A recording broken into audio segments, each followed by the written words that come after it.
థియేటర్కు వచ్చే ఆడియన్స్కు షాక్ లేదా సర్ప్రైజ్ ఇచ్చినప్పుడే ఆ సినిమా రేంజ్ నెక్స్ట్ లెవెల్కి వెళుతుంది. ఈ లెక్కలన్నీ పర్ఫెక్ట్గా తెలిసిన డైరెక్టర్ రాజమౌళి.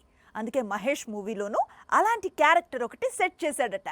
మీరు ఎవరినైతే హీరోయిన్ అనుకుంటున్నారో ఆమె అసలు హీరోయిన్నే కాదట. మహేష్ బాబు కొత్త సినిమా కన్ఫ్యూజన్ కు కేర్ ఆఫ్ అడ్రస్ గా మారింది. అందుకు కారణం బోల్డ్ అని రూమర్స్. ఇప్పటికే సినిమా షూటింగ్ స్టార్ట్ అయిపోయిందని రూమర్. రాజమౌళి క్లారిటీ ఇవ్వడు. ప్రియాంక చోప్రానే హీరోయిన్ అనుకున్నారు అంతా.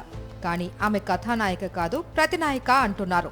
మూవీలో ప్రియాంక విలన్ రోల్ చేస్తోందని సమాచారం. మరోవైపు ఈ సినిమాలో విలన్స్ అంటూ మలయాళ నటుడు Prithviraj Sukumaran, Hindi actor John Abraham పేర్లు వినిపిస్తున్నాయి. ఇప్పుడు వీరితో పాటు ప్రియాంక చోప్రా పేరు వినిపిస్తోంది. ఇంతకీ మహేష్ కు విలన్ ఎవరు అనేది ఇప్పుడు బాహుబలిని కట్టప్ప ఎందుకు చంపాడు అనే ప్రశ్న కంటే ఎక్కువగా క్యూరియాసిటీని క్రియేట్ చేస్తోంది. రాజమౌళి బయటకొచ్చి డీటెయిల్స్ షేర్ చేస్తే తప్పితే క్లారిటీ వచ్చే విధంగా లేదు.